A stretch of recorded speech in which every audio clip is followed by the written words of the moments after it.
Well, thank you very much. I just said to Mike, this is fantastic.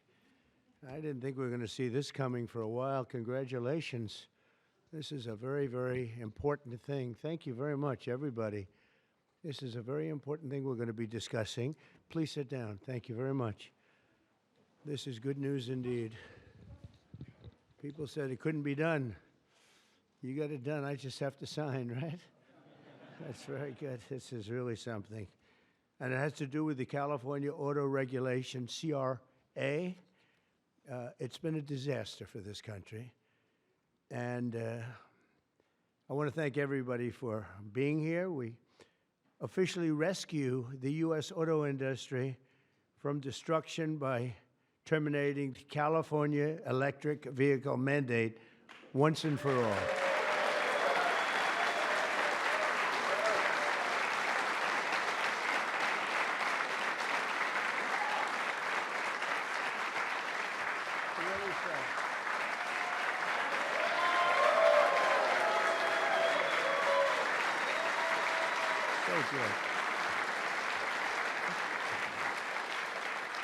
They said it couldn't be done, but boy, it's had us tied up in knots for years.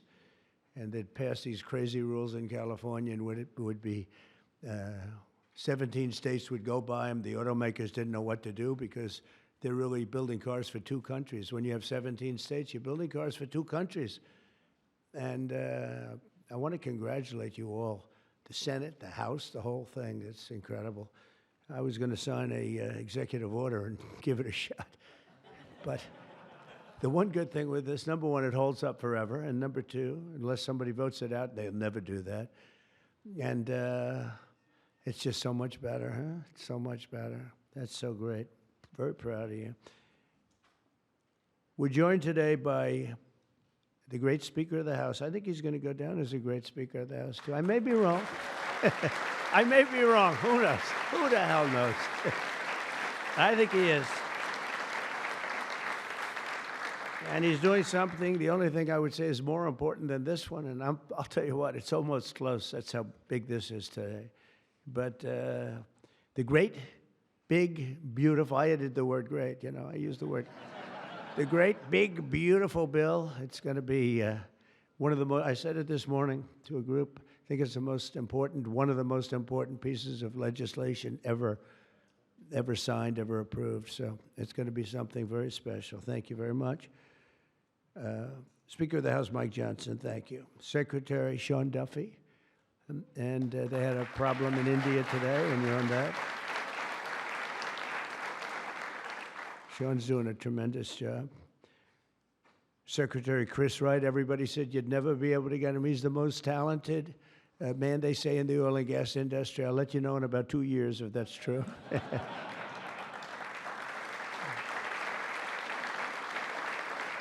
Well, Doug Burgum, I wanted Doug Burgum to head up energy because he was so successful in North Dakota. He's governor.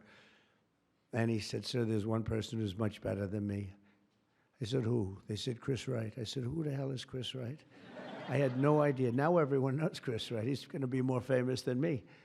But he said, there's a guy named Chris Wright, and if we could get him, he'd be better than I am, sir. And if you know Doug, Doug's not here, is he?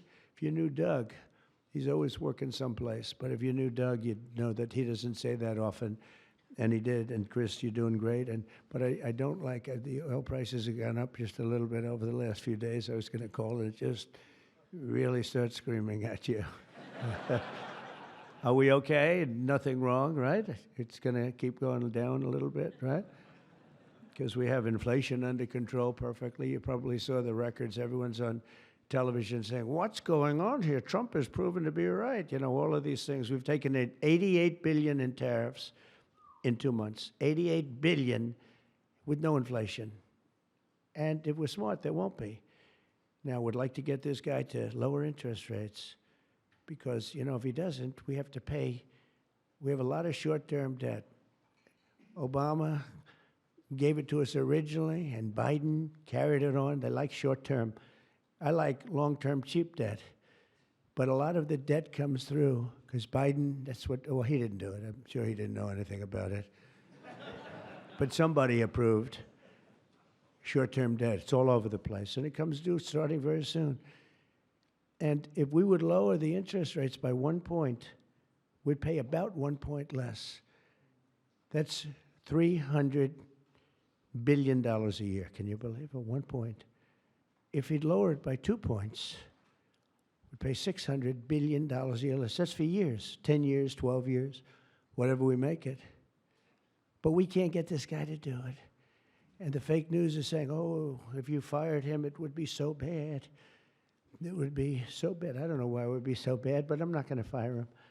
I just want him to, we call him Too Late, right? Too Late is his nickname, like Too Tall Jones. He was too tall, T-O-O. And I just say this because we want to get rid of inflation, and we have. But we're going to be paying more for debt. And all he has to do is lower it. Europe's done 10 lowerings. We've done none. And nobody understands it. Actually, today when the numbers came out, they were so good. You saw yesterday's numbers, incredible. No inflation. Today's numbers.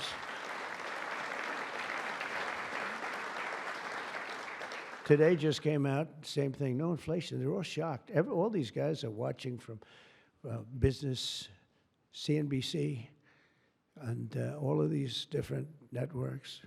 Maria Bartiromo actually got it right. She's been getting it right for a long time, that one. I hope she's appreciated. And Joe Kiernan's been very good at CNBC, I must tell you, but other people aren't so good. But I will say that they can't believe what's happening. But if I could, because we can discuss, we get a lot of press, we get a lot of cameras rolling right now. Not that I like doing it, because I don't. But if we cut our interest by 1 point, for years, we save $300 billion. If we cut it by 2 points, we save, because it's pretty equivalent. We're going to spend $600 billion a year, $600 billion, because of one numbskull that sits here. I don't see enough reason to cut the rates now. And the problem he's got is that, and I explained to him, look, if inflation went up, cut your rates now. There's no inflation. We got it down. We got prices down. We got gasoline down. And you'll keep it going down. But gasoline's down. We drill, it's drill, baby, drill. That's why it's going down. But all that. But think of it. I said to him, he was in my office a couple of days ago. I said, if you think there's inflation, let's find out, because I think we're going to keep it down. I think gasoline's going to be so far down. Oil, energy, it's so much energy. We have so much energy, we don't know what to do with it. But let's say there was inflation in a year from now. Raise your rates. I don't mind. Raise your rates. I'm all for it. I'll be calling you. He'll be too late for that too. But raise your rates. You don't have to keep them up here. If it's going to go up, I'm okay with you raising, but it's down. And we're going out to financing. And I may have to force something. Somebody said, who's the genius that thought of that? I said, it's me. Unlike Biden, I stay awake at night thinking about how to save our country. He was much better at sleeping than me. He could sleep on a beach. He could sleep on a beach with cameras rolling. I can't do that. But I had an idea. I gave it. They said, this is really, we'll go short term for a year. Let this guy get out of office. Somebody will come in, cut it a couple of points, and we'll save ourselves $7, $8, maybe even $900 billion a year. What is he doing? Why doesn't he lower these rates? And with that, we'll get on to the California standard, which is a disaster, okay? So, Chris Wright, you're going to get the numbers down. Thank you very much. Lee Zeldin, one of the most important men in this room. He's the man. I get nervous when I talk to him. He's doing a great job. Nuclear, I say, okay, you can take 2 weeks for that approval. It used to take 20 years, then they wouldn't approve it. Now I say, Lee, nuclear, I'll give you 2 weeks for an approval. A coal-fired plant, you only get a couple of days. And oil and gas will give you a week, okay? Something like that. But he's doing it so fast, and we have so many plants being built right now. It's so beautiful to see. And one of the reasons they're coming here is because they have to produce tremendous, especially the AI, they have to produce beyond believable amounts of electricity. And they're doing, I said to them, I think this was more or less my idea. They didn't have the idea only because they didn't think a thing like this was possible. I said, as you build your plant, you're going to become a utility. And you're going to build a separate plant right alongside of it. You're going to build it. You're going to build a plant that produces electricity. And you'll produce it through natural gas, coal, nuclear. We don't want to produce it through wind because we don't feel like ruining 50 miles of beautiful plains and beautiful vistas. And but we want to produce it. You know, interestingly, China is opening up a coal plant every single week. But now I'm finding out it might be 2 plants every single week. And, you know, usually that's a good gauge. If they're using coal, I guess we're supposed to use coal. And, you know, we went to a coal standard. And not that you have to use coal. You're going to use whatever's best. I want to introduce also Senate Majority Whip John Barrasso, who's a tremendous guy, doctor. Okay? And he is a tremendous guy, tremendously talented doctor. When I have a medical situation for the country, for myself, I haven't used him, but I might have to. Maybe I'll do that. If it's serious enough, I think I'd probably do that. But he's a tremendously talented gentleman who happens to be a senator and one that's very respected. Chairwoman Shelley Moore Capito, and congratulations. I just endorsed your son. Did you know that? I endorsed your son. I endorsed your son, who's running in West Virginia, and he's great. In fact, he's all Trump all the time. I think much more so than you, actually. If you want. You were his largest impediment. No, I'm only kidding. He's all Trump all the time, and he's going to win big, and so congratulate him. Okay, he's really been fantastic. So many people have told me. Thank you. And House Majority Leader Steve Scalise, who's a brave man. He went through hell. Steve went through hell. And we have a lot of other people here that I won't be able to because they don't have your name down, and I'm looking, and I see people's names. I'll do a couple of you, but thanks as well to Mark Wayne Mullen, Senator. Mark Wayne, thank you. Stand up, Mark Wayne. Don't fight him. He's a serious fighter in a lot of ways, and he's a great guy, too. Thank you, Mark Wayne. Deb Fisher. Deb? Thank you, Deb. Good. Pete Ricketts, who's going to do very well in the upcoming election. Thank you. Thank you, Pete. John Husted, who's really moving along in Ohio. John, good luck. You're going to do well. All endorsed people. John Curtis, who's doing terrifically. John, thank you. Good job. They all say excellent. What can I tell you? Good job. And Bernie Moreno, who won a race that was not winnable. They all said it's not winnable. He won in Ohio. They said, you can't win that race. It's a waste of time. You're just wasting your time. Right, Bernie? Wasn't a waste of time, was it? Huh? And he won by like 5 points, too. Won by a lot. Along with Representatives Kevin Kiley, Vince Fong, Jay Obernolte, Doug Lamaffa, Darrell Issa. Where's Darrell? I haven't seen you in such a long time. Look at you. How good you look, huh? Good when you have those big margins. It's easier. John Joyce, great guy. John, thank you. Thank you, John. Dusty Johnson, Morgan Griffith, Troy Balderson, Troy from a place called Ohio, and he played very cute at one time, but then he got, boy, I'll tell you, he's become a good politician. Where is Troy now? Where I haven't seen him used for years. I endorsed you early when he was early and younger, but you still look young, and you've done fantastically good. Good work, really good work. Claudia Tenney, New York. Claudia, thank you, Claudia. John James, John James. I don't know. You know, he's running for governor, but I'm not sure I'm happy about that, John. Do we have somebody good to take your seat?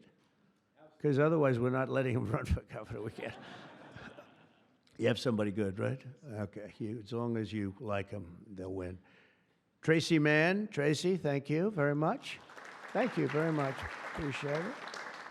Michael Baumgartner. Michael. Thank you, Michael. Good job. David Rouser. Thank you.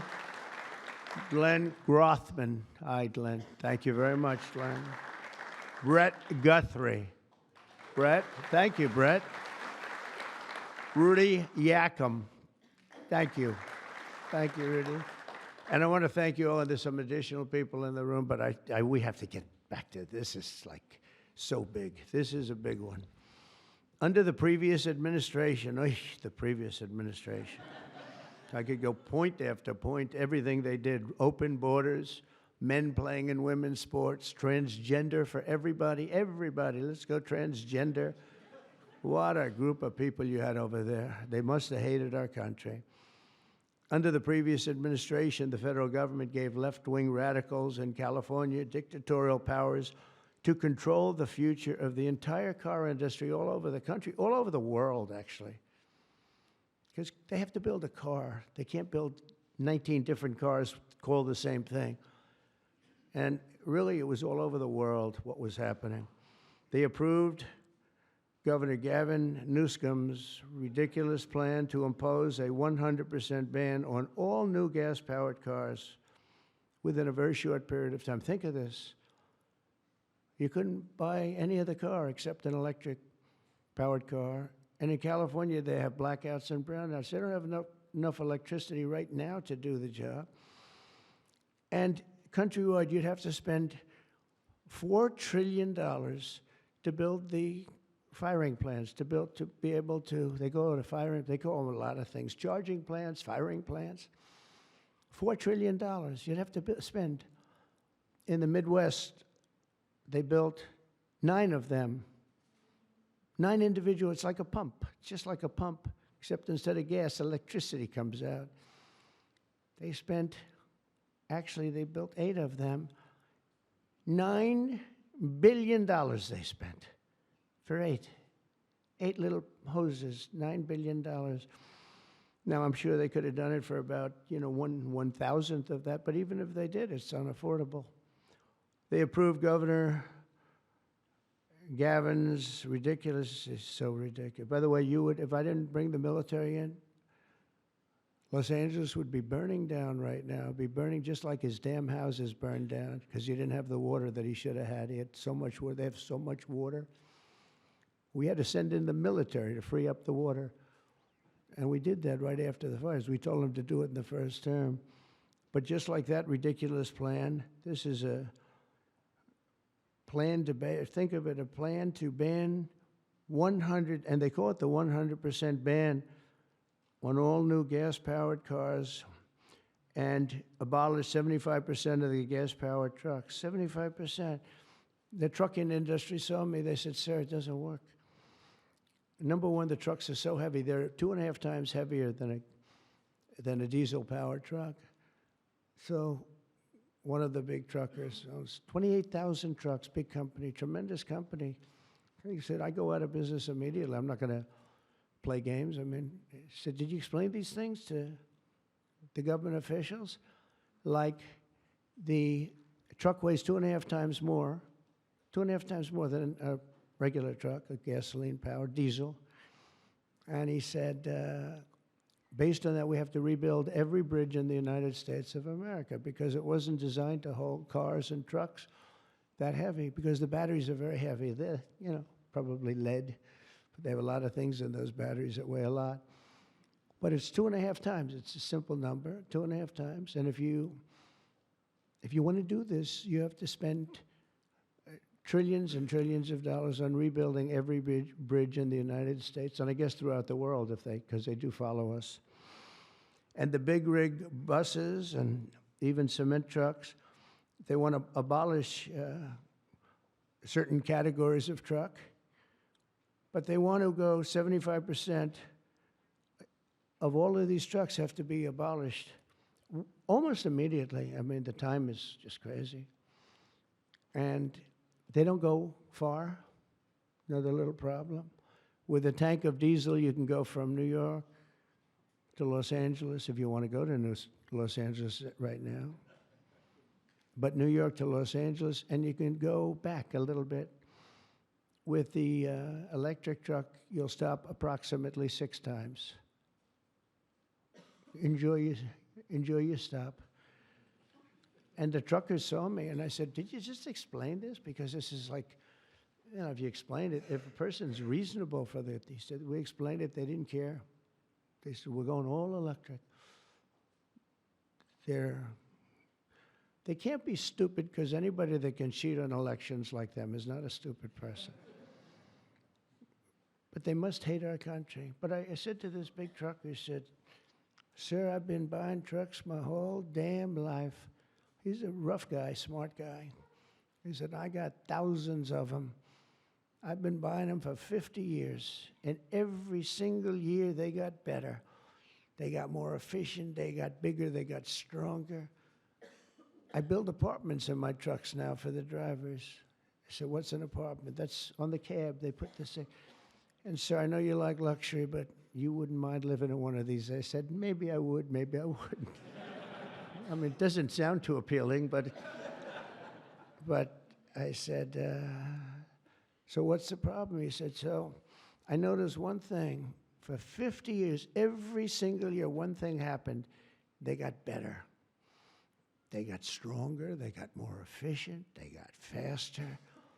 They could carry any load. If we went to this standard, we'd go back beyond 50 years. They wouldn't go as far as a truck from 50 years ago. It would be too heavy and have all the other problems. He said, we'd be going backwards. We'd be taking a trucking industry, would be starting all over, but actually it would be worse because it was better 50 years ago than. So I said, what are you going to do if I don't win this election? This was before the election. He said, you don't win the election, I'm going to close up my business because I'm not going to lose he said, I'm not going to lose my ass. I know exactly what's going to happen. It's going to be a catastrophe. It's the craziest thing I've ever heard. They're making you buy stuff that doesn't work. It's no good. It doesn't work. And I'm all for electric. If you want to buy electric, you can buy electric. Cars are great. If you buy the right ones, cars are great. And you should be given the option, buy the electric car, buy a gasoline-powered car, buy a hybrid. Probably not hydrogen, because hydrogen has a tendency that when it blows up, you're gonzo. It's over. They find you 75 yards down the road, you know. Where is he? Well, I think that's him, but I'm not sure. So, you know, they said, we think we can solve the problem. I said, that's not good enough when they think. No, it sounds like it's quite severe. If it doesn't work, Steve, it'll work most of the time, but if it doesn't, it's over. It'll make your accident look like peanuts compared. You wouldn't be around, I'll tell you, because it's pretty bad. But some people like it. I don't know. Let's see what happens. But I would say it's off to a bad start. But because of the size of California's population and the fact that 17 other states follow California, that's the problem. 17 other states follow California. They have the most ridiculous laws I've ever seen for a lot of things. This is just cars, but and trucks and they have a lot of them for other things. But we have, it's called the California Car Standards. And this horrible scheme would effectively abolish the internal combustion engine, which most people prefer. Like so far, I'd say about 90%. In fact, General Motors announced yesterday they're going to spend about $6 billion because of tariffs, and maybe because of my election on November 5th. But because of tariffs, I think, more than anything. They're all coming back. They're coming back from other countries that took them 25, 30 years ago. They're all coming back. We have now almost $15 trillion. They had almost nothing last year, and the year before, they've very, very little. Nobody wanted to be back here.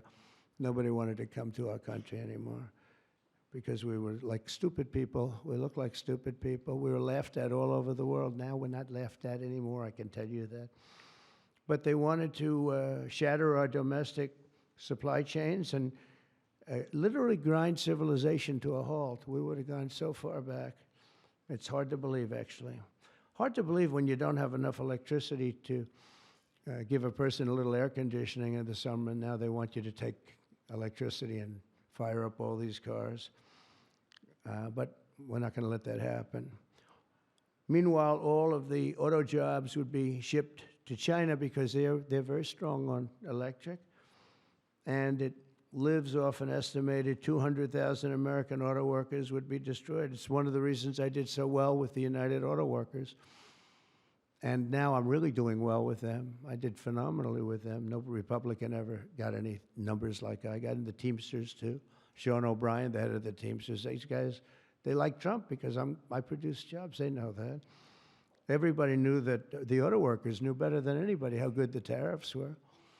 And the head of the auto breakers, I don't know him at all, but he didn't like me at all. Now he's going around saying, this guy's unbelievable.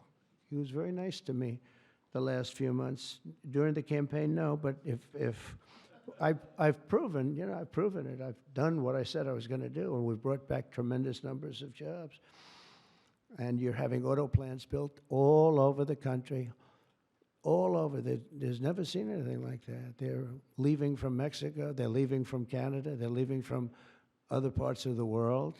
If they want a Mercedes-Benz, you're going to have it made here. It's okay to have a Mercedes, but they're going to make it here. Otherwise, they're going to pay a very big tariff. They already are. That's one of the reasons we have $88 billion.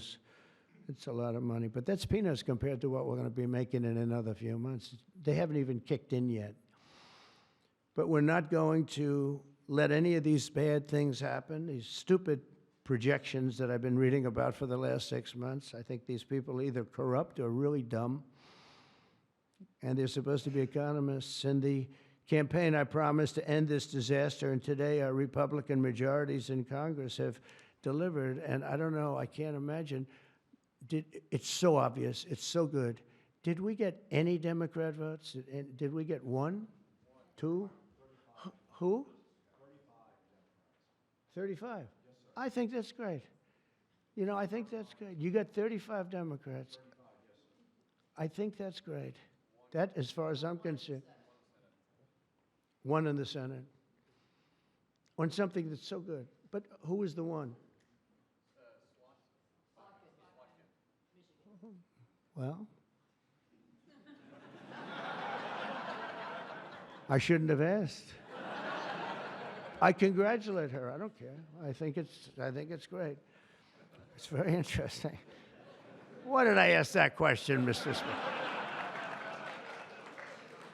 But in a few moments, I'll sign 3 pieces of legislation that will kill, totally kill. You can't do anything about it. They can't take us to court. They can't do any of the things they can do with the executive orders. And it's permanent. I'll sign 3 pieces of legislation that will kill the California mandates forever, and they're never coming back. Now, the auto companies are the most happy because now they're going to be designing and building one auto. It will be much cheaper. It's a much less expensive. They were showing me, one of the most respected people was showing me that to save a little, like a half a glass of fuel, cost them thousands of dollars with new computers and stop it. The engine has to stop and then turn on and blah, blah, blah. And I said, does it work as well? No, it's terrible. It's terrible. And that's to save a little bit of fuel, this much fuel that Chris Wright can produce with one extra little oil well someplace, right? One little, a small one, a very small one. But think of it. Your cars are going to cost you $3,000, $4,000 less, and you're going to have what you want. And again, you can get any car you want. You can get electric. A lot of people love the electric. They like Tesla. So do I, in all fairness. I like Tesla. And I like others, too. But I also like combustion engines. And, there are reasons for a lot of things. When I was in Iowa, we had an unbelievable victory, if you remember. Remember? That was nice. You won by, so much. Nobody even talked about anything else, but that was a great victory. But it was unbelievably cold that night, and I was going to watch my victory in the area where I was going to make a speech, and the whole place was littered with cars. I said, what happened? They were electric cars, and they don't work in cold. I said, I didn't know that. And they don't work in extreme heat either. Other than that, they're wonderful. But No, but if you're in a cold climate, you know, how do you do that? But they're electric cars, and I noticed that, and then I didn't pay much attention because we won by about 65 points. So I was more interested in that. But I do remember that scene. I said, what the hell is going on over here? This historic action will also help us reduce inflation and bring down the price of automobiles and electricity very, very substantially. You know, we're building massive electricity right now. It's already started because of that guy right there, Lee Zeldin. By far the most important man in the room, Mr. Speaker. Stand up, Lee.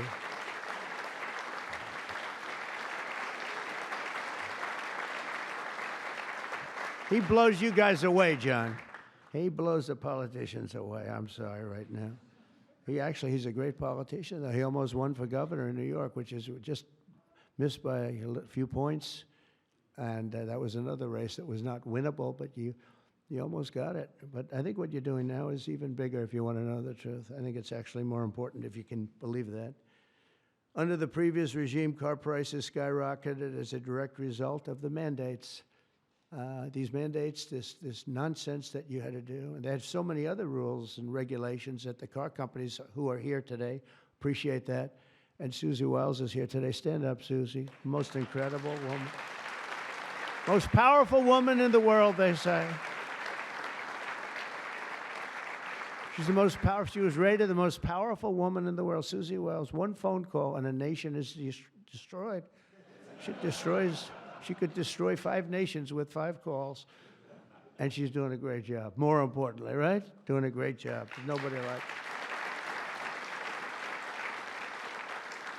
Energy prices would likewise soar as a radical left forced more electric vehicles onto the grid while blocking approvals for new power plants.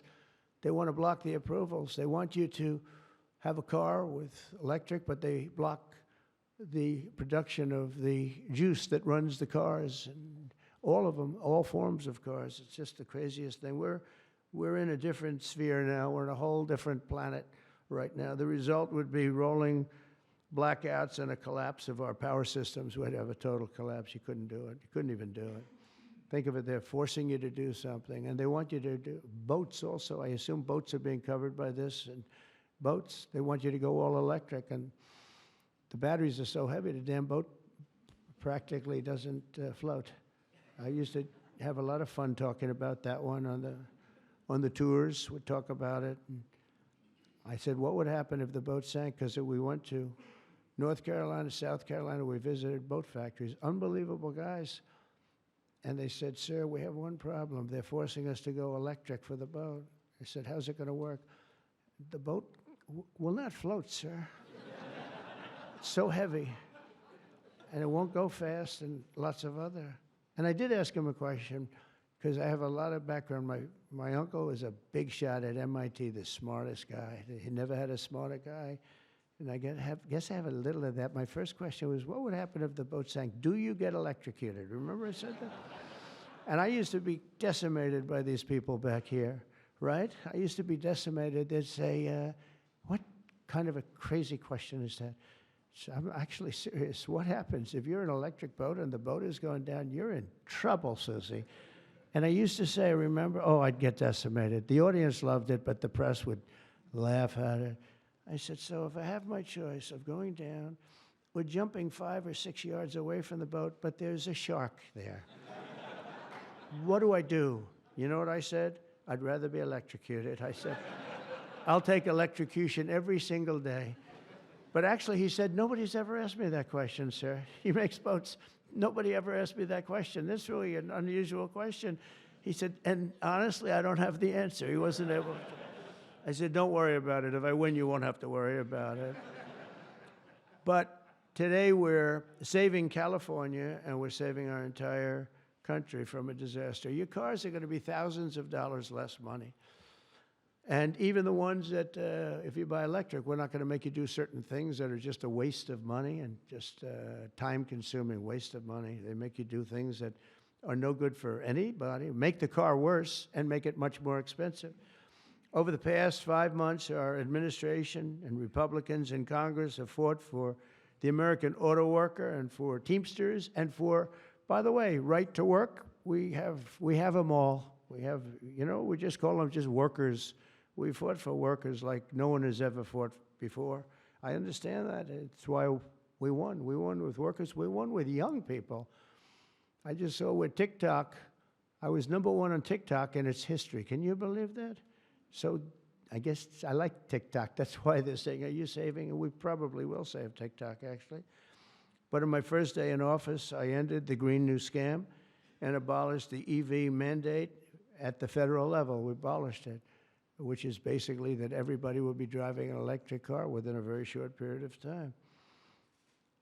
Now I know why Elon doesn't like me so much, which he does, actually. He does. And he never had a problem. It's very interesting. This is not something new. This has been there from day one, Speaker, right? We're going to abolish the EV mandate. And Elon still endorsed me because, honestly, he never, ever spoke to me about that. And I used to say, I'm amazed that he's endorsing me because that can't be good for him. I'm abolishing the EV mandate. And I once asked him about it. You never talked to me about that. He said, well, as long as it's happening to everybody, I'll be able to compete. It was a very interesting answer. I thought it was a very honest answer, to be honest with you. And I talked about it, that incredible. You would have thought he would have been, from day one, you got to make sure you don't do the EV mandate, the abolishing, and never did. Very honest in that sense. And he did say to me, I actually asked him because it was like really strange how I'm with him. He's very, a friend of mine, and he makes electric cars, and we're saying you're not going to be able to make electric cars, or you're not going to be forced to make all of those cars. You can make them, but it'll be by the market, judged by the market.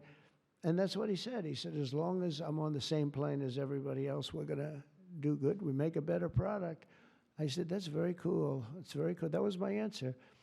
After that, he got a little bit strange, but I don't know why, over much smaller things than that. As part of the One Big Beautiful Bill, we'll also further slash the funding for the Green New Scam. As you know, it's the greatest scam in history, saving American taxpayers hundreds of billions of dollars. The windmills are killing our country, by the way. The fields are littered with them, junk. They're littered with them. And they get older, and they get rusty, and they get bad, and they get... This is other countries also. It's the greatest scam in history. It's the most expensive energy you can buy. They're ugly. A friend of mine comes from Minnesota. He's been in New York. He hit it big. He's a very successful guy, actually. And he wanted to go back, see his mother who's not well. And he went back to Minnesota. Hasn't been back there in 20 years. And he said, it's unbelievable what happened. He said, I'm driving down a highway and up a certain road, and the most beautiful fields. I remember them so well. And I was so looking forward to seeing them again. And I looked at them, and they had windmills all over them, these horrible, horrible structures. A very smart guy, this guy. He said, these ugly, horrible things. And he said, it was so bad, I actually drove back to see it because I couldn't believe it. Before I even got to my mother, I drove back. I said, how much do you like your mother? But no, it hurt him to see it. He said, I looked at this field that was one of the most beautiful places in my own mind and imagination that I've ever seen. And I said, it's littered with this garbage. It looked like a junkyard, he said. And some, then you get different manufacturers, and they don't look alike, and they're not painted alike, different colors. You have... Even if they're white, one's a beigey white, one's a darker white, one's a lighter white. And then they start to rust after 4 or 5 years. And then they start to wear out, and nobody takes them because you're not allowed to bury the propellers, the props, right? You can't bury the props for some reason. I don't know why, but they say that you can't bury a certain type of fiber, and if it goes in the ground, we're all going to die. It's what bullshit this is, okay? They can't bury. So what they do is they leave them up. If you go to Palm Springs, California, take a look. You go into this beautiful community. Before you go, it's like you're riding through a junkyard. Windmills all over the place. Tall ones, short ones, dead ones. They're all dead. Some are hanging over by a thread. They never take them down. They just leave them there, and they start to rust. It's one of the greatest scams, and it's also the most expensive energy. And the environmentalists say, oh, we love wind. It sounds so good, but it's a horrible thing. Environmentally, it's a horrible thing. I say that to you. It's wind, and we are going to have virtually no, one mandate we have, we're going to natural gas, nuclear. Nuclear, we just had a big signing with nuclear, making it easier, safer, and better. It's really, I would say, probably more than any other form of energy that's come about. It's been amazing what's been done. It's very safe, very good, and very inexpensive. But we're not going to let windmills get built because we're not going to destroy our country any further than it's already been destroyed. You go and look at these beautiful plains and valleys, and they're loaded up with this garbage that gets worse and worse looking with time. It starts when the rust comes. 4.5 years, it starts to rust. And it's very expensive to paint them. So they don't paint them, and they're horrible. What's happened is horrible. So we're not going to approve windmills unless something happens that's an emergency. I guess it could happen. But we're not doing any of them. I hope the Senate will soon pass a bill the House can quickly approve and get to my desk by the 4th of July. We'll have this done. And to further defend our auto workers, I imposed a 25% tariff on all foreign automobiles. Investment in American auto manufacturing is surging because of it. They have Mercedes all over. They pay 25% if they don't make the car in the United States. And because of that, and this could have been done long before Trump. This could have been done by any one of the presidents. I did it with China. The reason you don't have Chinese cars here is because I imposed it my last term. I actually asked the question. I said, do we have any Chinese cars here? No. Why? Because you imposed a 25 or 27.5% tariff on Chinese cars. So they're not coming here, but they are going to Europe all over the place. But I love China. We just made a deal, and I respect President Xi a lot. And we made a deal that's good for both countries. The deal we made with China, good for both countries. Going to be a lot of money made, and it's going to ultimately open up China, which is the ultimate thing. And I'm going to be working with President Xi. We had a long talk about it. And that's going to be good for China. It's going to be good for us. But we're going to be opening up China. That's bigger than what we signed. And I think had we not signed it, that wouldn't be happening. It's going to happen. It's going to happen fairly soon. But to further defend our auto workers, I imposed this 25% tariff on all foreign automobiles and investment in American manufacturing and auto manufacturing. All manufacturing is surging. And I might go up with that tariff in the not-too-distant future. The higher you go, the more likely it is they build a plant here. Ford has just announced that it's going to invest $500 million in some of the things involved in what we just did. General Motors is going to spend $4 billion. They just announced that yesterday. Stellantis announced that it's going to reopen its Belvidere assembly plant. That's good. I know the plant very well. Had a lot of problems. They're going to spend $5 billion. And Hyundai announced that it will invest $21 billion in America. They wouldn't have invested 10 cents if we didn't have tariffs, including for manufacturing American steel, which is doing great. American steel is doing great now because of what we did. You wouldn't have, if I didn't put tariffs on steel, they were dumping steel. China and a lot of other countries were dumping steel in our country. Garbage steel, dirty steel, bad steel, not structurally sound steel, real garbage, but it was still there, lots of it. And if I didn't put tariffs, I put 25 and 50% tariffs on steel, right? John James would put tariffs on steel, and we were doing great with steel. Now we're really doing great.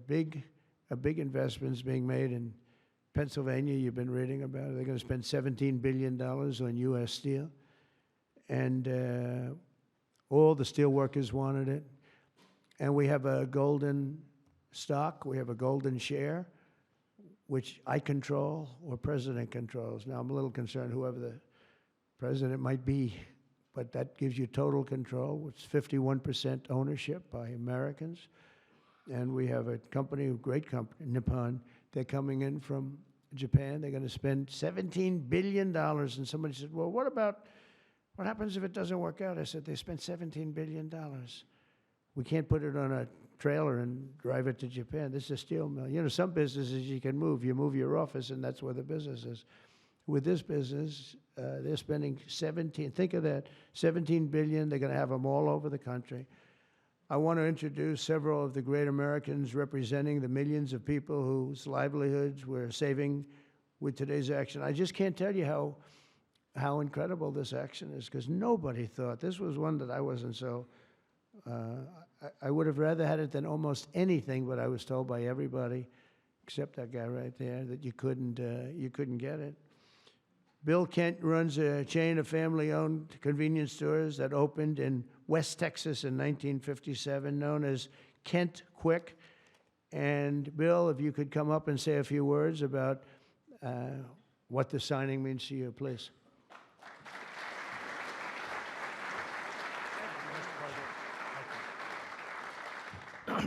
Wow, you're probably wondering why I've called you all here today, right? What a great day. From my perspective, I'm in the convenience store and petroleum marketing business, and what this does is it gives us freedom. It gives the consumers freedom to pick what kind of car they want, but more importantly for us, it gives us the ability to plan going forward, because with mandates, we were forced to have to look at putting in infrastructure that frankly is extremely expensive and doesn't give you any return. So this allows us, it's going to free me up and our companies up to invest in what people want, in the cars they want, and it's a great day. So, Mr. President, Congress, thank you, Steve, everybody, thank you so much. Thank you.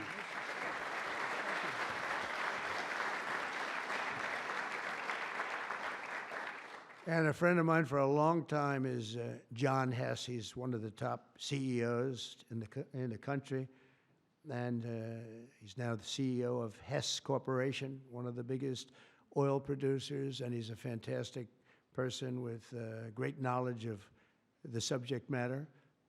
Can you say a few words, John? I see you in the audience. Come on, thanks.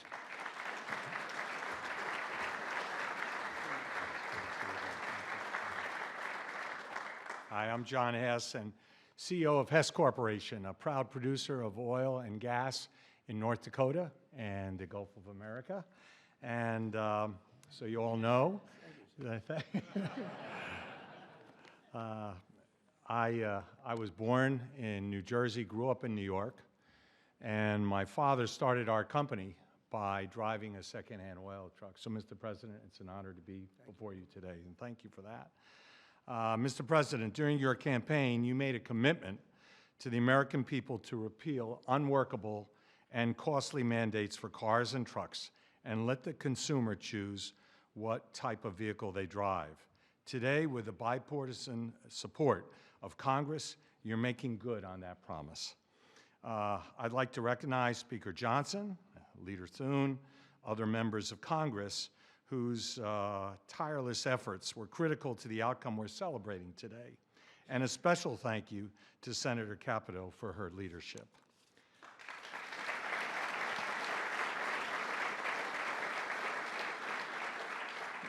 This announcement today is about consumer choice and affordability for American families. It's also about making our country, auto industry, more competitive, Mr. President, and you said that very eloquently. As you know, Mr. President, one-size-fits-all policies like those adopted in California do not work. America, in every state, every American should be able to choose what they want to drive, not the government. We as a country would be basically leaning into our competitive advantage with this repeal on oil and gas. Oil and gas are a strategic industry for our country, underpinning energy dominance, economic prosperity, and national security. We are truly energy independent. So, Mr. President, on behalf of Hess Corporation, on behalf of the oil and gas industry, and every family across our country, thank you for your courageous leadership and your commitment to consumer choice and energy affordability. Thank you very much.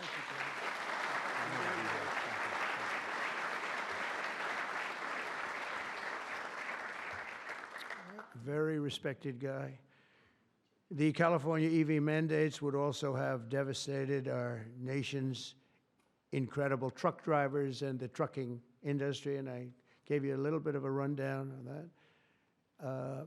But a diesel-powered semi-truck can drive from Reno, Nevada, I'll give you some other locations, Nevada to Los Angeles, California, and back on a single tank of diesel oil, diesel fuel, but the same exact journey would require an electric truck driver to stop also 6 times at recharging stations, adding an estimated 9 hours to the trip. I don't know too much about the trucking industry, but this is not sounding good.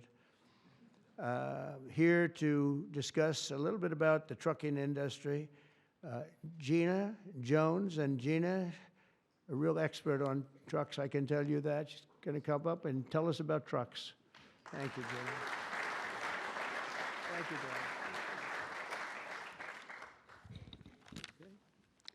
Thank you, Mr. Thank you very President. much. And thank you, members and Congress.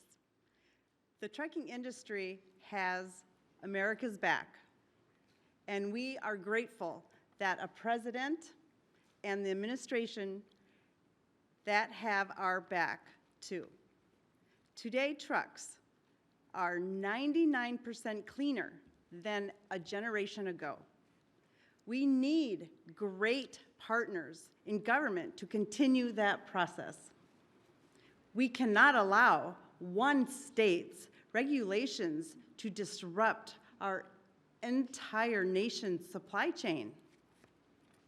Allowing California to do so would have negativity impacted the hundreds and thousands of truck drivers who deliver critical goods across the country each and every day.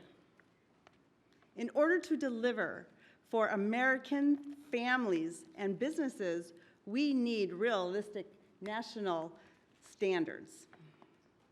With the signing of this resolution, Mr. President, you have delivered the leadership that trucking industries need.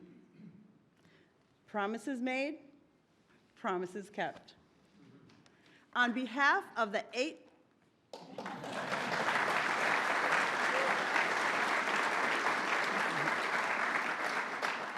On behalf of the 8.5 million Americans who work throughout the trucking industry, I thank you.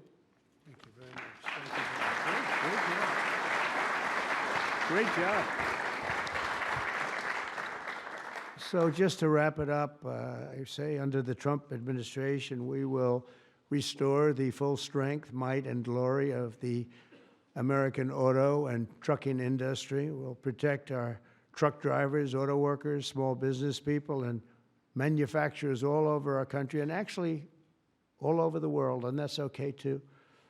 They'll be doing a product that works, a product that's much more efficient, that's better, it's much better, less expensive, and we'll put affordable energy and affordable car ownership back on the center of the American dream as we make America great again, and that's what's happening. We're making America great. You know, when I went over to Saudi Arabia, Qatar, UAE, just a couple of weeks ago, the leaders of those countries, and they're very smart people, they said, you know, you've made in a short period of time America the hottest nation in the world. It's the hottest, you're the only one we talk about now. And 6 months ago, it was a laughingstock. They said that to me, those words, it was a laughingstock, and it was an absolute laughingstock. We've got the hottest nation right now in the whole world, and the numbers are reflecting it too. So I just think it's great. And what I'll do is I'll sign this, then we can take a couple of questions if you want. And we will be finished, and you're going to go off, and you're going to build the most beautiful automobiles for 20% less money. And I want to thank you, man. You have done some job. Thank you, Mike. Thank you, everybody. You guys want to come up here? Beyond it?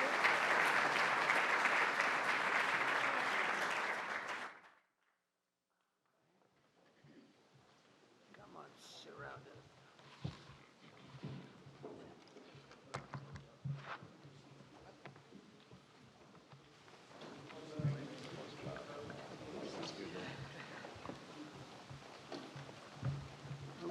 going to sign 3 bills that do everything I just said.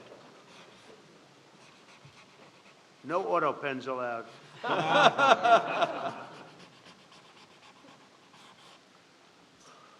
That's for you. Keep that mic.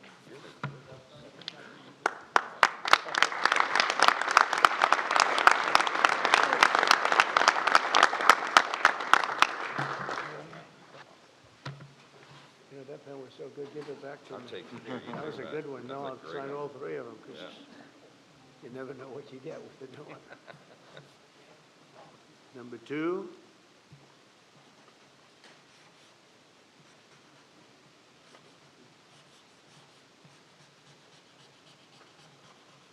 Very steady hand. It's very important. Very steady.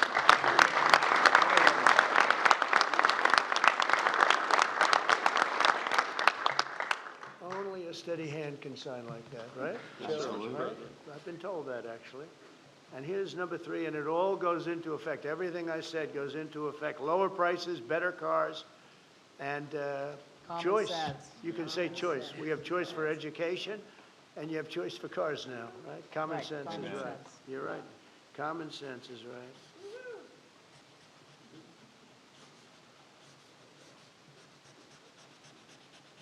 Okay, now I can give you the pen. And I'll give you these. Shelley?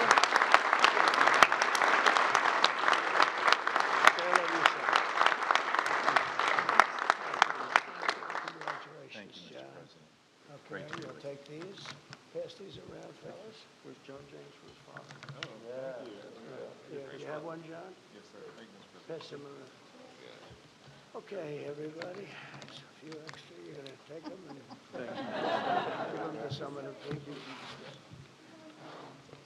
Okay?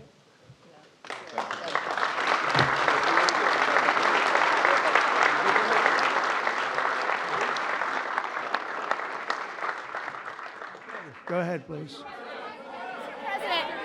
Mr. President, how? All right. Brian, yeah, please. Yes, sir.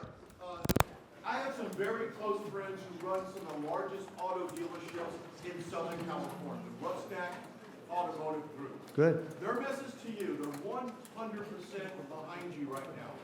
They know they're going through some soft sales period. It's true. They're in it for the long haul. What's your message to thousands of auto dealerships across this country that are kind of navigating through this tariff? Yeah, they're going to do better than ever before. They're going to sell cars in America at levels that they've never even thought of before. And they're going to make more money than they ever made before. It's going to be great. They're going to be selling a better car, too. It's going to be a better product. And they're behind you 100%. I know. I know that. They have been behind me, right? They knew it was right. They've been asking for this for 25, 30 years, in all fairness. No, they're very happy. I told you the Auto Workers Union, we got tremendous votes. But they like me today even better than they did on Election Day on November 5th, because they see the results now. They're all happening. And yeah, and they have plants moving in, Brian. A lot of plants are moving in. Thank you very much for that question. Yeah. Trying to kill the auto industry. Oh, he was killing the auto industry. I don't think he knew it. I think he's a guy who, he's just got a faulty thought process. You look at that train, the train is the most, I've seen people, stupid people with cost overruns for years. I've watched where something would cost twice as much or 3 times. But this thing is costing 20 times more. It's the most incredible disaster I've ever seen. That's one. The cars are just as bad. Everything's bad. And now you have this situation. So his own sheriff, who's a good man, by the way, said 2 days ago or 3 days ago that we could not have done this without the military. They were going to take over this whole, they couldn't have done it. Now today they got him to change his tune. He said, oh, I think we could have handled it. You know, it's so sad. He was so honest. I was using his quote all over the place, and they got him to change. But he knows. Los Angeles would be right now burning to the ground, just like the houses burned to the ground. It's so sad what's going on in Los Angeles. Think of it. They had a fire that should have never had because they should have listened to me in the water. Eventually, we broke in and we had the water come down from the Pacific Northwest. I could show you pictures now with the half pipes, the big half pipes coming all the way down California. Water, so much water. They don't have any droughts. They don't have any. They have so much water. They sent it all out to the Pacific Ocean for 20 years. So ridiculous. And we got them to take it now. But what they do and what they're doing, this is a big problem. And what they really want to do is keep criminals because they're trying to protect criminals. Sanctuary cities are a disaster in this country. And most of the voters don't want them. Politicians like them for whatever reason, but I think the politicians are wrong. That's why we won in such a convincing fashion. We won all 7 swing states. We won by millions of votes. We won 2,750 districts as opposed to 505. That's why when you look at the map, it's almost all red. It's got 2 little blue stripes on each side of it. It's almost all red. But now you have to... I always got along with Gavin. I like Gavin. I've liked him, always. He said I never called him. You know, they asked him a question on Fox, I guess. I never spoke to him. He doesn't remember the call. He doesn't remember. I never spoke. And then I produced a phone call. I had it. It took me about 2 minutes. I said, well, here's the call. It lasted 16 minutes and 4 seconds. And it was at 12:30 in the evening. I actually made a call, didn't pick up. I called him a second time, and he picked up. And I told him, I said, you have to get your ass in gear because you're going to have a problem there. And he would have. If we didn't bring the military in, he would have had, you would have right now something. And I went through it because I follow the rules 100%. And I watched in Minnesota where you have the man who ran for vice president of the United States. Fortunately, he was a disaster. But he wouldn't call in the National Guard. And I eventually called in the National Guard, but it was seven days late. I said, I'll never do that again. I'm never going to, if I see problems brewing, if they're not going to do the problem, I'm not going to wait 2 weeks. Because that city, Minneapolis, burned down. If you remember the CNN anchor, he was standing there saying, yes, this is a peaceful rally. And behind him, the entire city was on fire.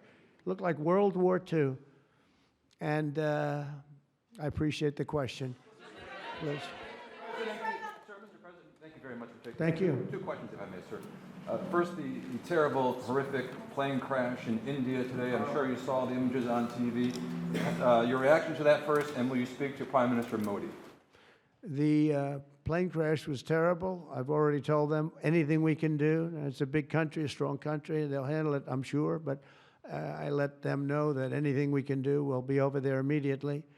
But it was a horrific crash. It looks like most are gone. They actually maybe have a couple survivors, which is just heard.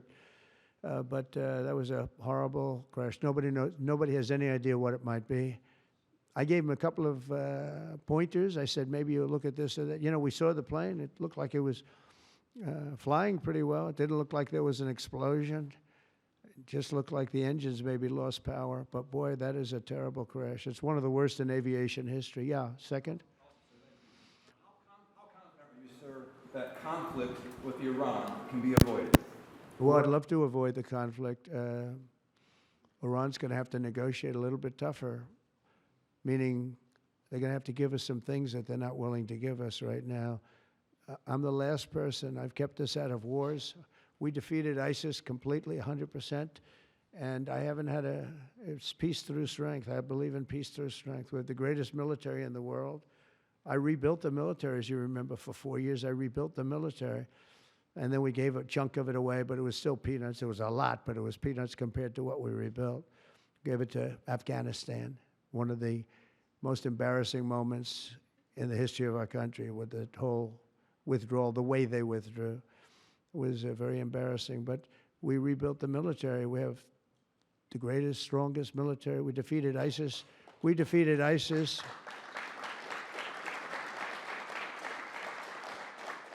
We defeated ISIS in 4 weeks. It was told to be 5 years. It was going to take 5 years, anywhere from 4 to 5 years. We did it in 4 weeks, with, by the way, headed by the general who's now the head of the Joint Chiefs of Staff. That's why he's there. He said it would take 4 weeks, and he did it in 4 weeks. He did actually a little bit faster. So we have a great country, and we're going to keep it that way. And when it comes to Los Angeles or other cities, if we see other cities are gearing up, and these people are agitators, they're paid, they're professionals, they're insurrectionists, they're troublemakers, they're all of those things, but I believe they're paid, and we're going to find out through Pam Bondi and her great staff, her great people at Justice, who they are. And Mike, I think you're doing some investigations in that in Congress, but we're going to find out who they are, because they're really, I think what they're doing is unbelievably illegal. Just one thing, so they took the bricks away from people. They're walking in with satchels of bricks. Now, why do you have bricks? You have bricks because you throw bricks. They're very potent. If they hit you, they kill you. And they took them away. The military took them away. They saw him, what the hell is this? The guy could hardly carry me. Many bricks. He's a strong guy, couldn't carry him. And they saw that, and they took him away. Then they found others with bricks. But they're ingenious. They also brought hammers along, very heavy hammers. And I saw them pounding the curb and pounding the sidewalk. And it was like a military operation. This guy's pounding strong, boom, big shots. And it was breaking up granite, the granite curbs. And the granite was breaking up, and the concrete was breaking up. And there was lines of people standing there, and they're handing him. And then he stopped handing them. They just went down and picked him up. It was so professional. I said, that's a professional organization. This is not like people at random. This guy's breaking up because they couldn't use the bricks. So who would think of this even? Did a lot of damage. A lot of curbs are broken. A lot of sidewalks broken. But I never saw that before. That's one I haven't seen. I thought I saw it all. And they have it on tape. And with that, people get killed. You know, they go to the bridges and they drop the concrete off the top of the bridge with a car coming along at 70 miles an hour, and the person dies. We had a lot of car problems. You saw that. They were all over the road. They were littered all over the road where the cars got stopped by concrete going through the front windshield. These are bad people. If we didn't go, Los Angeles right now would be on fire. It would be a disaster. And we stopped it. And last night was very good. Nobody showed up. You know why they didn't show up? Because we were there. If it was just the police, because the police are great. I know those police, they're great, but they're told not to do anything.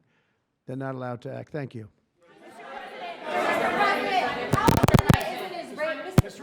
Mr. President, how imminent is an Israeli strike on Iran? Well, I don't want to say imminent, but it looks like it's something that could very well happen. Look, it's very simple, not complicated. Iran cannot have a nuclear weapon. Other than that, I want them to be successful. I want them to be tremendous. We'll help them be successful. We'll trade with them. We'll do whatever is necessary. You know, I stopped a war between India and Pakistan. And I stopped it with trade. Nobody, I don't think I've ever seen a story written about it, but it was pretty cool. They were getting ready. Pakistan was their turn to hit, and eventually they're going to go nuclear. And I stopped it. I called each. I respect each leader greatly. I know them. And I spoke to them, and I talked about trade. I said, but you're not trading with us if you're going to go to war, if you're going to start throwing nuclear weapons around. And I said it to both of them, and they were both unbelievable, actually. They understood it exactly. They stopped. I stopped that war with phone calls and trade. And India's here right now negotiating a trade deal, and Pakistan's coming, I think, next week. And I'm very proud of that. Nobody died. Nobody, the nuclear weapons, they each have very severe, very substantial numbers of nuclear weapons. And I think we should get some credit for that. You know, the whole Republican Party should, because that's their mindset. Please. Mr. President. Yes, ma'am. What? On your China deal, Mr. President, are you still concerned about the national security issues with Chinese students studying in the United States? Look, I've always been in favor of students coming in from other countries. That includes China. And we have 500,000 Chinese students coming in. I've always been in favor of it. Does it mean that you have to watch people? Yeah, you have to watch students, but you have to watch other people also. I've always been strongly in favor of it. I think it's a great thing. It's good for our schools. I think it's good for our country. I'm also in favor of having them stay. I've been in favor of letting them stay. If you get educated for 4 years, you're willing to get educated for 4 years. I like people being able to stay. You know, they have some great students. You have some, yeah, These are Republicans clapping. You know, because a lot of Republicans don't like that idea. I happen to like it. I'm a real Republican, believe it or not. But I like the idea. They go 4 years. To me, that's almost like, you know, just buying your way in a very legitimate way. And, you know, you have stories where Apple wants to hire somebody and they can't hire him because he can't stay. He went to a great school. He finished first in his class. They made him a big offer, and everything's done. But he has no idea whether or not he's going to be able to stay. And I'm all for making sure that people like that can go to work for all of our great companies. And you know what they do? They go back to their country, and there are stories that are all over the place. They go back to their company, and they start a company just like they were going to start here. They end up starting it in China or India or someplace else, and now they're among the richest people in the world. They've got thousands and thousands of employees that make it great. This is happening all the time because they're not allowed to stay. And I think we'll probably end up doing something about that, right? I think. Yeah, go ahead. Go ahead. You in the blue, please. Light blue. Thank you, Mr. President. How close are you to step back on between Ukraine and Russia? We see a very bad escalation. Are you going to leave it in the hands of the Europeans? I'm very close to the situation. I'm very disappointed in Russia, but I'm disappointed in Ukraine also because I think deals could have been made. And, you know, we're losing 5,000, 6,000 people a week, soldiers mostly, but also people living in towns because they're getting hit by missiles again. How'd you like to live in a building and you think a missile has a good chance of hitting your building during the evening? It's horrible. Must be horrible to live like that. But, I mean, we'll get it, but it's, I'm disappointed that it's not done. We did great with India and Pakistan. We did very good with Israel. I thought, look, October 7th was a disaster. People forget, you know, they like to forget. That was a horrible thing. But, you know, none of these things would have happened if I were president. If I were president, none of it would have happened. You wouldn't have the Israel problem. Iran was broke. They had no money. We had big sanctions on them. Biden immediately let them get rich, $300 billion they have right now. But they had no money for Hamas or Hezbollah. They had no money for anything. It was perfect. We wouldn't have had inflation that was caused by oil, Chris. The oil price went through the roof. It was also caused by their spending, but it was caused more by oil than anything else. The oil went so high, got close to $100 a barrel, and that cost. And that also kept the war going with Putin because at $100 a barrel, that was a big money-making experience. But now it's down to where it's not so good for them anymore. No, it's very important to get that solved. That's a bloodbath. That's a terrible bloodbath that's going on. Yeah, please, go ahead. Following up your question, answer on India and Pakistan for stopping the war between them. India says that they cannot talk to Pakistan unless Pakistan takes actions against terrorists. We're going to get those two getting together, you know? I told them, India and Pakistan, they've had a long time rivalry over Kashmir. And I said, I can solve anything. I'll be your arbitrator. I will be your arbitrator. I can solve anything. And I started first question, how long has it been going on? They said, 2,000 years. I said, oh, that's a problem. Maybe I'll take it. Mr. President. When I heard 2,000 years, I said, maybe I'll have John Hess solve that problem. Mr. President, will you punish Israel for striking Iran? Peter? Thank you, President Trump. I have two. First, on immigration. What made you change your mind about targeting in California farmers and people in the hotel and leisure business? Well, we're not targeting. In fact, if you look today, I put out a statement today about farmers. Our farmers are being hurt badly by, you know, they have very good workers. They've worked for them for 20 years. They're not citizens, but they've turned out to be, you know, great. And we're going to have to do something about that. We can't take farmers and take all their people and send them back because they don't have maybe what they're supposed to have, maybe not. And you know what's going to happen and what is happening? They get rid of some of the people because, you know, you go into a farm and you look and people don't, they've been there for 20, 25 years and they've worked great and the owner of the farm loves them and everything else, and then you're supposed to throw them out, and you know what happens? They end up hiring the people, the criminals that have come in, the murderers from prisons and everything else. So we're going to have a an order on that pretty soon, I think. We can't do that to our farmers, and leisure too, hotels. We're going to have to use a lot of common sense on that. And my other question about the Middle East. As the Israelis apparently gear up for some kind of an attack, a possible attack on Iran, are you trying to talk Netanyahu out of doing that, or are you so against Iran having a nuclear weapon that you're okay, he does his thing because it is not an American war? Yeah, it's a very fair question. Look, I want to have an agreement with Iran. We're fairly close to an agreement. We are fairly close to a pretty good agreement. It's got to be better than pretty good, though, but it's got to be, I'd much prefer an agreement. As long as I think there is an agreement, I don't want them going in because I think that would blow it. Might help it, actually, but it also could blow it. But we've had very good discussions with Iran. Whether or not we get there, I can't tell you, but it'll happen soon. I say this, Peter, very strongly. They can't have, whether it's going in or not going in, they can't have a nuclear weapon. I'd prefer the more friendly path. And can you tell us what the Israelis told you that made you start to evacuate the dependents of servicemen and women who are stationed in the Middle East? They didn't tell me anything, but I said, look, there's a chance of massive conflict. We have a lot of American people in this area, and I said, we got to tell them to get out because something could happen soon. And I don't want to be the one that didn't give any warning and missiles are flying into their buildings. It's possible.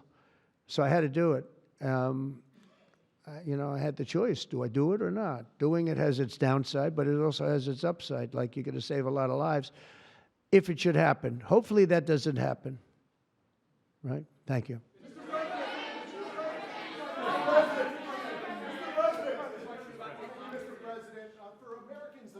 Washington on Saturday for the military parade. It's going to be a great day. What would you like folks to take away from that day? What would you hope that they would remember? And also, Mr. How great President, our country is, and how strong our military is. We have the strongest military in the world.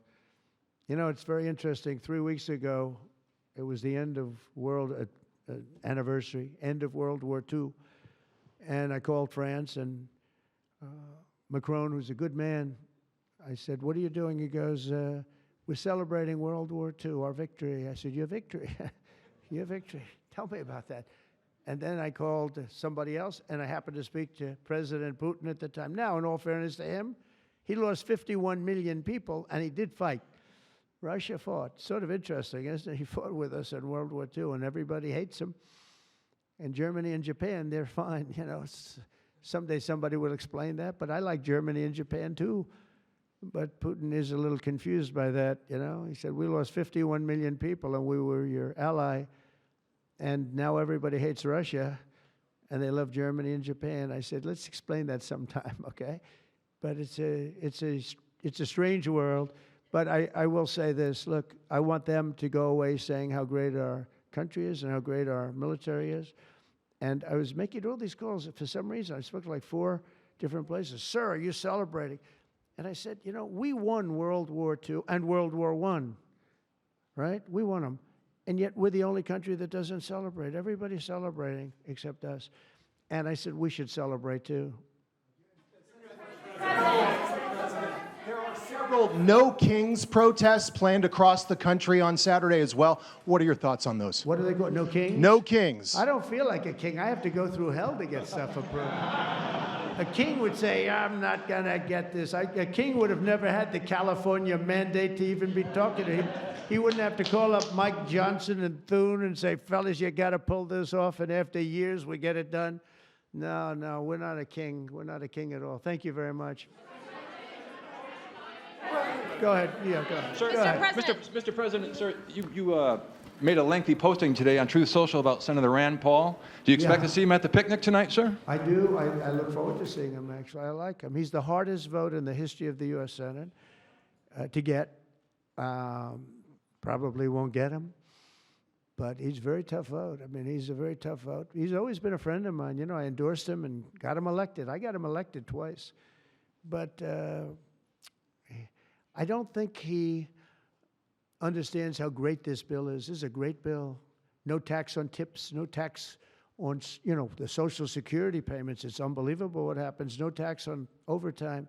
You work overtime, no more tax. It's so, those are big, but they're minor compared to the big things. Taxes reduced. And let's look at the other side. If it doesn't get approved, a 68% tax increase, 68%, including the fact that the Trump tax cuts kick in. But it's a 68% tax increase and many other bad things. I don't even want to, some of them are so bad I don't even want to talk about them. I think it's one of the greatest bills we'll ever pass in this country, and I think that Leader Thune and this gentleman right here, what he's gone through on this with, we started off with a majority of 1, now I guess we have 7, so it's like easier, but it's really sort of 3. It's 7, but it really equates to 3, right? And we have great support. I mean, I can't tell you, I can't guarantee, but when you have a majority of essentially 3, where you can't lose anything more than 3 votes, and you get it passed, it's pretty amazing. And I think it's going to haunt the Democrats because most of the bill is common sense. It's tax cuts, it's border wall funding, it's military funding properly spent. It's all things that are like common sense. They're all good. There's nothing tricky about it. It's basic stuff. And we don't intend on getting one, think of it, not one Democrat vote in the House. Mike, not one. Maybe somebody will come along. I don't know how they can run for office. So many different things. We're gonna, very important, Medicare and Medicaid are gonna be strengthened, not hurt. They're using fake narrative. Oh, no, they're going to be strengthened. We're going to strengthen them. They're going to destroy them because under their policies, Medicare and Medicaid go away. Social Security under them is going to be devastated. With us, it's going to be kept, but much stronger than before. And very interestingly, I saw this and I proved it because for 4 years, I never hurt Medicare, Medicaid, or Social Security. I've already been there. But they're going to destroy Medicare, Medicaid, and Social Security. They're going to wipe them out, in my opinion, because their policies are so bad, the country will have no money to pay for them. We're going to make them stronger than ever before. Thank you very much, everybody.